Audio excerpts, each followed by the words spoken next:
Greetings once again everyone. A few years ago now I made a review of the Lomo'Instant Wide, a pretty interesting instant camera which uses Fuji's Instax Wide film and has loads of creative options to it like double exposures, special colours for its flash and so on. That older camera came with a plastic lens that was artistic, shall we say. By that I mean soft, and so Lomography have updated the camera to now have a much sharper glass lens, while also tweaking a couple of other things.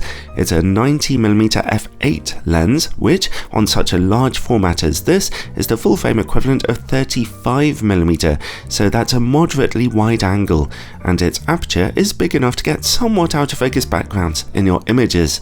That glass lens is obviously an extra manufacturing expense, so this camera is more expensive at $279 or £250 here in the UK. Each exposure costs about $1 or about £1 here in the UK, so this kind of instant photography is rather an expensive hobby, honestly. Let's hope the camera is fun. I'd like to thank Lomography for loaning me this camera for a couple of weeks for testing, although as usual this is a totally independent review. And here are the kind of pictures it gets. Lovely and big and wide, taking a couple of minutes to develop.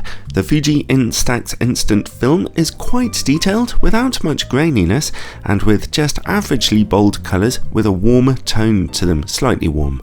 As you can see, this camera is big, and with 4 AA batteries and a pack of film inside it, it weighs about 800 grams too, nearly 2 pounds, which is no joke, although in fairness, the large size is necessitated by the camera's large film stock. The camera's mostly built of plastic, although I really like the look and the feel of the soft panelling on the front and rear, especially on this brown version of the camera. The lens itself is multi-coated, pretty big, and surprisingly easy to focus, although it's easy to forget your focus setting and waste a shot, as I managed to do a couple of times.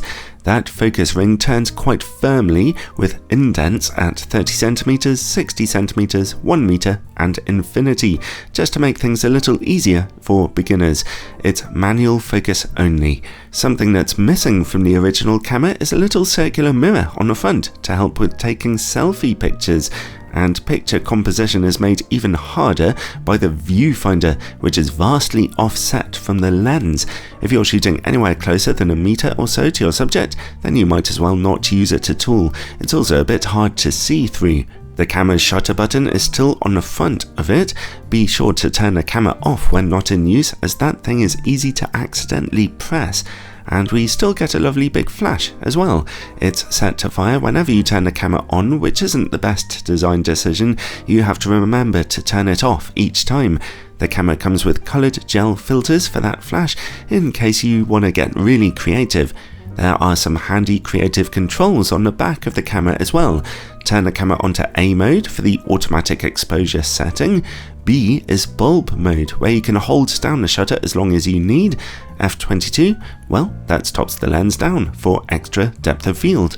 And don't discount that F22 mode if you want to use it. In my pictures at F22, I found there was a little less vignetting and sharpness was as good as ever. Remember, diffraction won't be softening your image in the same way on such a large format film. The 1/30th speed mode is for if you're using the camera's built-in PC sync port for external flash units and strobes for professional work. That's a neat feature. There's an exposure compensation dial at the back as well. I left it on +1 most of the time, as I sometimes found the camera underexposing my images. And the MX button is for double exposures. The camera normally comes with an extra special cap to help with this, but my copy didn't. A nice feature is the remote control shutter release built into the lens cap, which also has a timer option, a really neat idea. And most importantly, here are some pictures for you. This one demonstrates two things. Firstly, that the lens is really sharp, capturing lots of fine detail almost into the corners from f8. Speaking of the corners though, they suffer from plenty of vignetting looking very dark. Here is a picture taken indoors. My subject, the light on the left, is slightly out of focus, but there's some nice bokeh in the rest of the background. This image also gives you a good idea of the camera's narrow depth of field ability and how tricky it is to compose your images at closer distances, which is very difficult indeed. This picture was taken indoors without the flash. I must have had pretty steady hands that day because it still turned out really sharp. I actually thought I was composing this picture differently at the time, that stupid viewfinder, but I actually prefer the way this one turned out in the end. So the camera does have potential. I absolutely love its sharp lens in particular, and that wide Instax film is pretty addictive to use.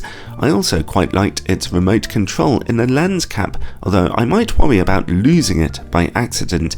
I disliked a few things about its design though, most of all the viewfinder, which needs a complete redesign, and that shutter button is easy to accidentally press. Oh, and the flash might have been better set to automatically be off rather than on. And sometimes the auto exposure could get tricked. For example, in this selfie I took outdoors, with the exposure compensation set upwards, it's still looking too dark. So honestly, the Lomo'Instant Wide glass is definitely an acquired taste. Only those with plenty of cash to buy the film it uses need to apply here. If used with a bit of care though, its results can be very neat indeed, and there's always something magical and fun about instant film, particularly that extra wide Instax stock.